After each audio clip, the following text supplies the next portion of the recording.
Hello, and welcome to Linux Action News, episode 190, recorded on May 21st, 2021. I'm Chris. And I'm Wes. Hello, Wes. Let's do the news.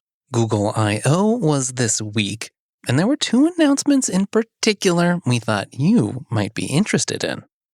First up is Chrome OS's Linux app support finally leaving beta with the release of Chrome OS 91. Google's been adding a lot of new features during the beta, enabling things like GPU acceleration and better support for USB drives. We learned about this exciting status change at the end of the Chrome OS keynote at Google I/O this week. Now back to Emily for a quick update on Linux before we wrap up. Thanks, Sanjay. Regarding developing on Chromebooks, I am really pleased to announce that the Linux development environment is going to be out of beta in our next release. There have been a lot of updates over the last year, including a new terminal app, better USB support, configurable port forwarding, and a whole lot of work on performance and stability. One nice improvement is that now, when you install a Chrome OS update, your Linux container is updated at the same time. Before, you had to wait 3, 5, or up to 15 minutes for it to update independently after an OS update. No longer. This is a nice example of the increasing polish happening with Linux on Chrome OS. Linux and developing right on a Chromebook is one of my favorite features, so I love that the integration is getting better and better. A deeper dive into many of the topics we have touched on today, including Linux, optimizing Android apps, building PWAs, as well as many more all about developing for and on Chrome OS, can be found at chromeos.dev. With that, I would like to thank you for your continued enthusiasm for our awesome operating system over the last 10 years, and I hope you will be right there with us for the next 10.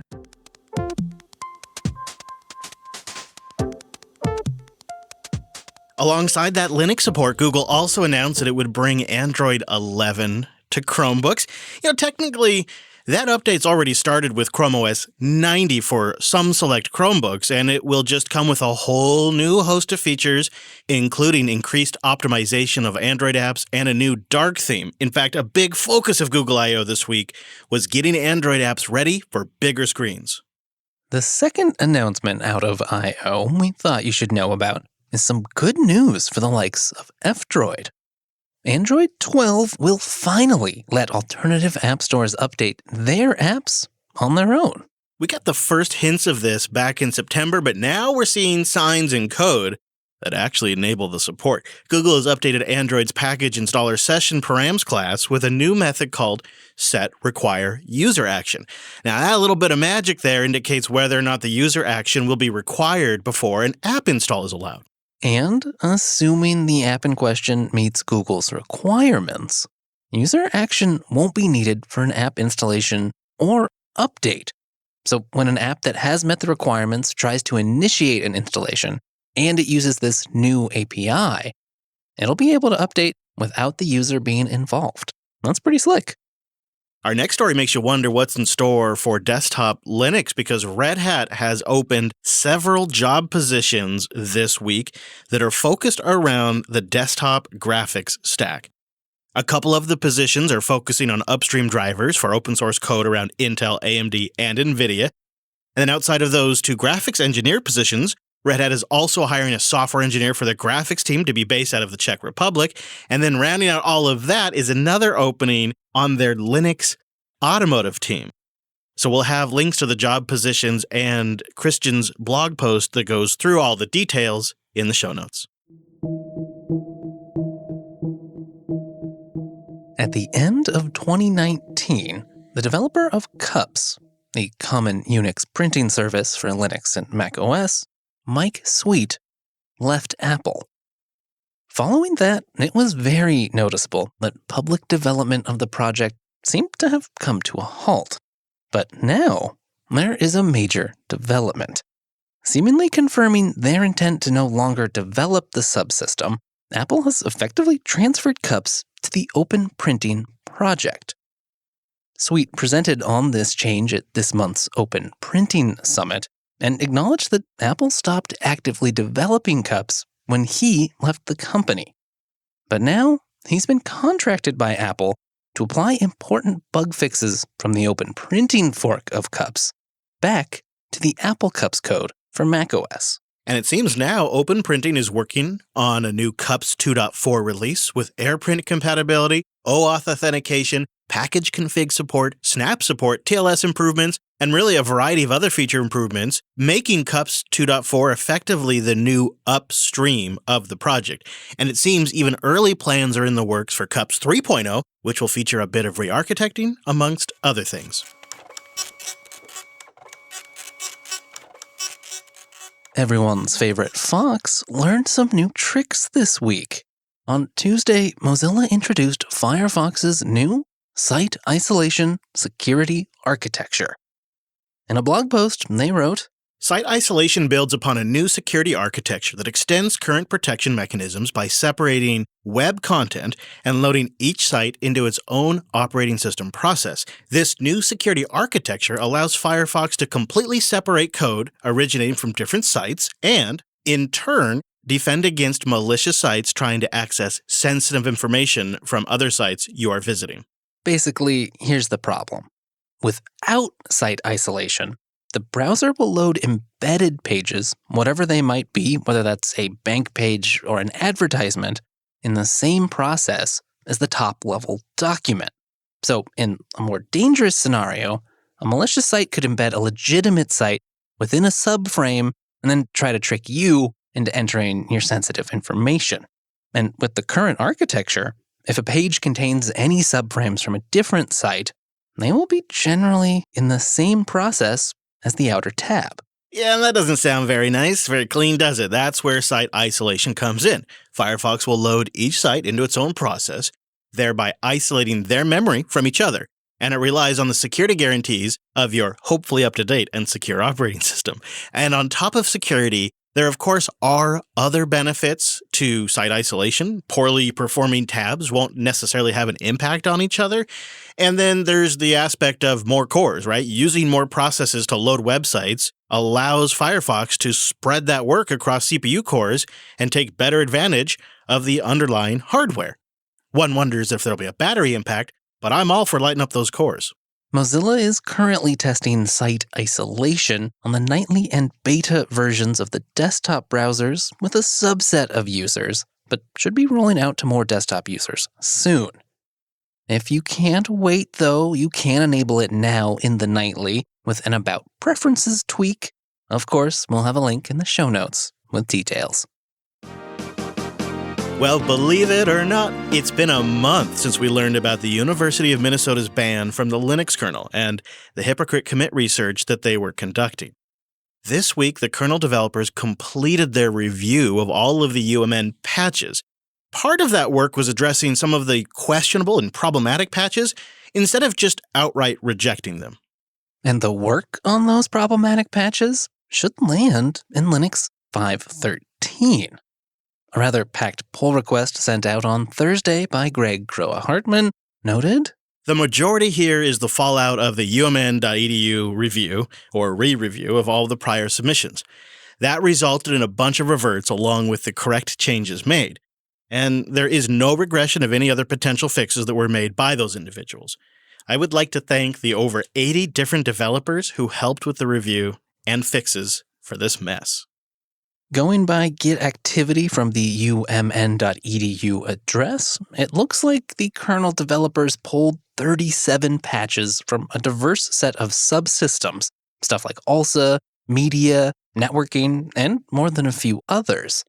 But for a little context, that's 37 reverts out of 150 plus total patches from University of Minnesota developers over the last few years. We'll link to Michael Larble's post that goes through the patch comments and a few choice explanations he found for some of the problems with those patches. Linode.com/LAN. Go there to receive $100 in 60-day credit towards a new account. And of course, you support the show. Linode is the largest independent cloud computing provider. And no matter what skill level you're at, Linode's going to work for you. They're our hosting provider. Linode's like our secret member of our team. We get the presence and the performance and the reliability of a large enterprise company while still being a small team. It's like I outsourced all my data center stuff to Linode, and it's perfect that way. They let me focus on what JB does best, and they have a simple cloud infrastructure that's crazy fast and is built from the ground up around Linux. They have been around since 2003, so they picked each thing they've done and they've focused in on it since then, and they've just really gotten good. So performance, they've figured that out, and they've really got fast systems. Native SSD storage, 40 gigabit connections to the hypervisor. Their dedicated CPU rigs have AMD EPYC processors that just crush the competition, but their dashboard is so straightforward that even if you're not an expert at this kind of stuff, you're going to find it very approachable. And then on top of that, they have a bunch of guides and tutorials, and then the best support in the business. Additionally, they have services around that hosting like S3 compatible object storage, which could really up your backup game or your config offsite game or just setting up a static website. They have cloud firewalls and simple one-click deployments of lots of common open source application stacks, and so much more. So I really want to encourage you to go try out that $100 because that's a legit amount of money that you can really do something with. And I could sit here and go on and tell you about why I've chosen to use Linode, but I'd like you to go see. Go to linode.com/land, get that $100 credit, and then feel free to move in because Linode's 30 to 50% less than the big cloud over there at AWS or Google or Azure. Think about that. Better performance, an independent company who supports the Linux community and manages to be 30 to 50% less. That's pretty great. And they have 11 data centers worldwide, so you're going to find just the right spot to deploy for you or your users. And you're going to rest easy knowing that Linode has built-in monitoring tools that keep an eye on your system, and they'll send you an email if anything looks kind of funky. And that's often a heads up that something's going on, and you can get to it before your users even notice a problem. Go try them out at linode.com/land. Linux.ting.com. If you're sick of overpaying for cell service, go see how much you could save and then take $25 off of that by visiting linux.ting.com. Ting has their Set 12 plan, which is a power plan. You get unlimited talk, unlimited text, and 12 gigs of data for just $35 a month. They have great family plans too, where you can pool data and you can obviously have unlimited calls and text there. And the other great thing about Ting is they have 3 networks that you can choose from. And so there is such a good chance that you can pick the one that's the best service in your area. It also means they have just a massive compatibility with phones. If you use 2 gigs or you use 20 gigs or whatever, there's a perfect Ting plan for you. And every single one of those plans comes with access to Ting's award-winning customer service, and of course, access to their nationwide LTE and 5G coverage, which is so handy when I'm traveling. I'll sometimes carry multiple devices because Ting's pricing is so simple and straightforward. I don't have to invest the hundreds of dollars to have some of the other carriers, but I still get access to their networks. And the beauty thing about Ting is their website. You guys know I love a dashboard for days, and they've got a great one. It's simple to manage just about everything you're ever going to need to do, and I think I'm going on 7 years, maybe, as a Ting customer now, and I've called in twice like ever, and one of them was for like an esoteric data issue on a dedicated data device, and they just hung on the line forever. Well, like 2.5 hours, which is like forever in support call time, and just worked it out with me, even though at the end it wasn't really a Ting problem. I mean, I felt like I was tight with that rep by the time we were all done. It's customer service at a next level when you need it, but the website really manages everything with that dashboard. So just head to linux.ting.com to check your current phone, because it's likely with their multiple network, it's going to be supported. You create an account, you pick the plan that's just right for you, and then Ting will send you a SIM card, and you just pop that in your phone, you go to the site, and you finish up the activation, and you're good to go. And if you went to linux.ting.com, you're taking $25 off whatever great price Ting's already given you. Cutting your phone bill in half has never been easier with Ting's plans. So go to linux.ting.com and see the next generation of Ting Mobile. It's here, and it's fantastic. linux.ting.com. In our discussion story this week, we wanted to cover something you've likely already heard about: the many resignations over at the long-running IRC network, Freenode. Originally started in 1995, Freenode grew to become the de facto communication and support tool for free and open source projects of all shapes and sizes. And by 2013, had officially become the largest and most active IRC network in the world. Over the last few weeks, an organizational split has been brewing, and what's clear right now, both sides of the split are proclaiming the other side was attempting a hostile takeover. Boy, this story is nearly impenetrable if you're coming at it from the outside. So a way to help think about this and understand the situation is when you consider that there's Freenode, the network, the IRC network that's made up of volunteers, some of which are fairly new in all of this, and some of which have been around for a long time.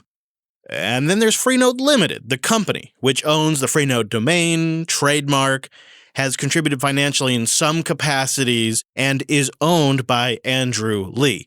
There are some paid people, but the bulk of what we consider, quote, Freenode staff are really just they're volunteers. And my impression is not many of the two groups from the Freenode Limited team and the Freenode volunteer team ever really mixed much. There was some interactions, but with just maybe a few at the top of the volunteer team. Essentially, there were two communities within the Freenode staff. Andrew Lee, of private internet access fame, purchased the domain and trademarks and Freenode Limited Company in 2017. But more recently, discussions over control of the Freenode DNS escalated into a series of staff resignations, with many of the staff leaving to join a recently established and competing IRC network known as libera.chat. And with each side of the split releasing statements, chat transcripts, and even screenshots of conversations, it's been more than a little complicated to sort through and figure out just what happened here. I think it hasn't helped that one side of the conversation has been a little overrepresented, and that's the libera.chat side. They were very organized in all of this. They had their letters ready to go. They linked to each other's letters and kept that updated. And of course, they had their new infrastructure waiting in the wings. And it seems there was a fight over the DNS. They wanted control of the DNS of Freenode as well, and so they may have just taken over the Freenode infrastructure had that not gotten shut down by Lee. I guess it just reminds me of that old adage that there are two sides to every story, but, it's clear, whatever the full story is, there was a large group of the staff that were just unhappy, and they wanted some kind of change. And in my opinion, the situation just got a bit explosive when lawyers started sending letters. I think open source volunteers, and this, I'm including the Freenode volunteers in this, they don't like it when the lawyers get involved. Things get legally vague real quick, and just getting lawyers involved could cause some volunteers to nope out and just resign right there. Yeah, there's definitely that aspect to this where it's a weird intersection between private companies and enterprise and a loose-knit group of volunteers and open source contributors on the other side. And those two systems, well, they don't always mesh. And then there's the elephant in the room that this is a fight of personalities. When you look into this, there's a lot of strong, unique personalities, and they're making boisterous claims that seem really intense. And so I think there is an element of they said versus they said here, and it's kind of like whatever team that people are jumping in on, they're just going with that line. And I think not helping the situation is Andrew Lee himself seems like kind of the type of character that people like to take shots at.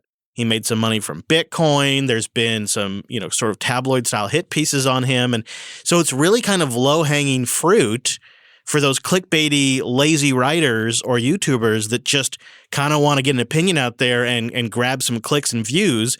Andrew Lee makes for a character that's easy to take shots at. And it's an underdog story with the libera.chat folks, coming up and forking and starting their own server from the ground up for open source projects. It's an underdog story that the community just loves to latch on.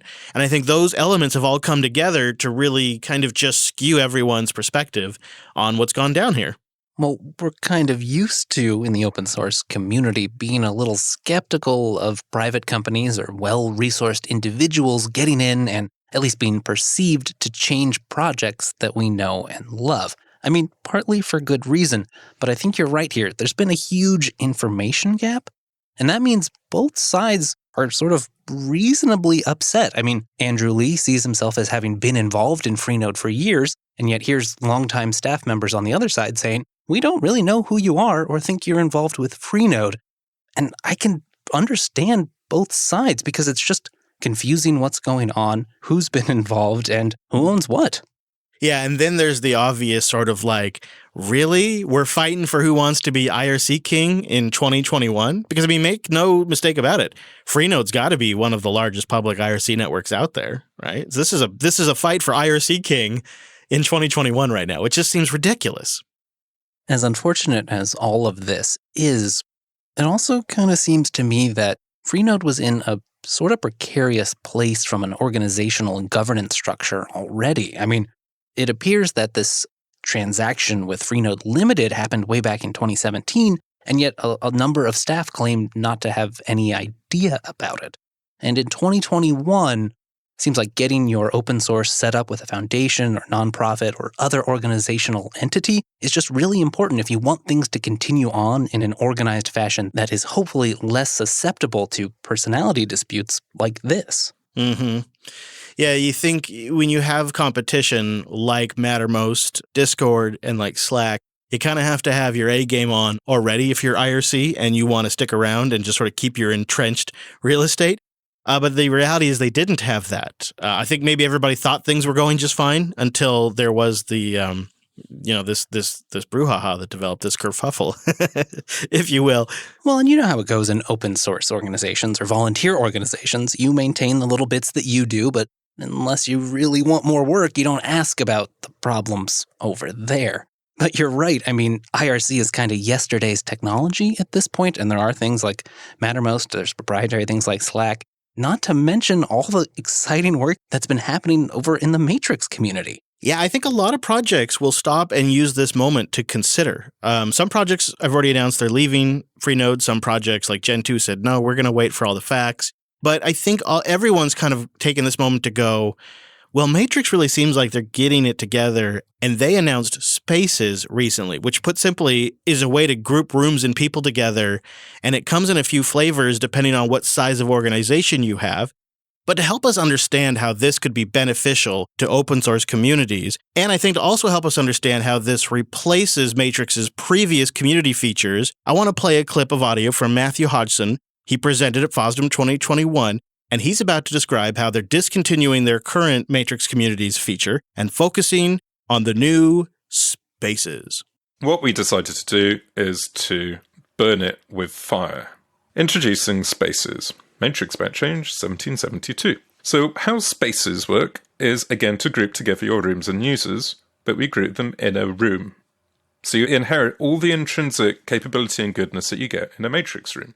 You get power levels, access control, invites, membership. You can store any kind of room state in it as metadata. You get third-party invites. Get decentralized rooms. They're shared between servers.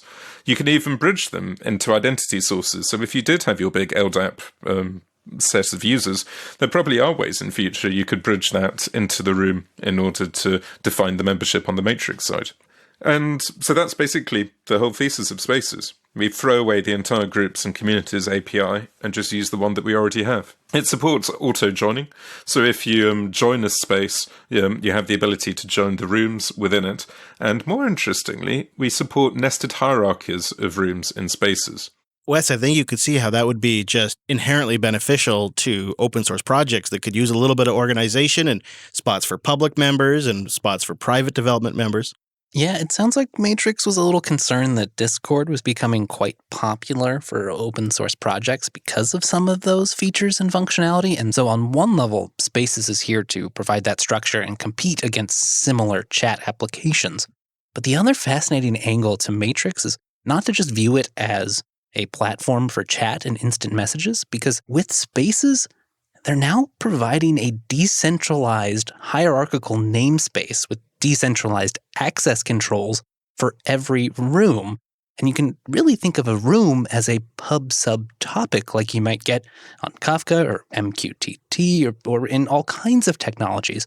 And that's where it might be really interesting to see what kinds of stuff will be built on top of Matrix. I mean, you've already got things like forums or blogging platforms that are built on Matrix. Spaces will take that flexibility to the next level, I think. And that would make the rooms that would make them go across servers as well, right? So you could participate in a room that essentially spans multiple Matrix servers. Yeah, that's one practical benefit of a decentralized hierarchical namespace is you could have a space with rooms from different servers under that one same space. Spaces could become the main backbone of the protocol, with chat rooms being mere just leaf nodes and a giant tree of collaboration, Wes. And I kind of joke, but Matrix has serious potential here, and they have a mobile game that IRC can't natively offer, and they have that bridge. So you could bridge to your old IRC community and make the transition a little smoother, although none of these features really matter if free software projects keep picking Discord for their collaboration.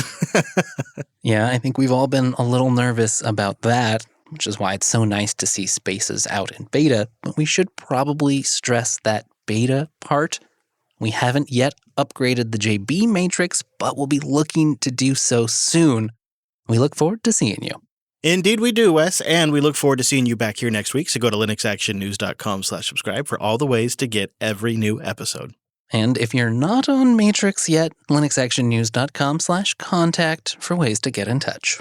Be sure to catch Self-Hosted 45 this week. The founder of Home Assistant joins us, and we look at the project's future, hardware devices, new standards, and more coming to the amazing Home Assistant project, selfhosted.show/45.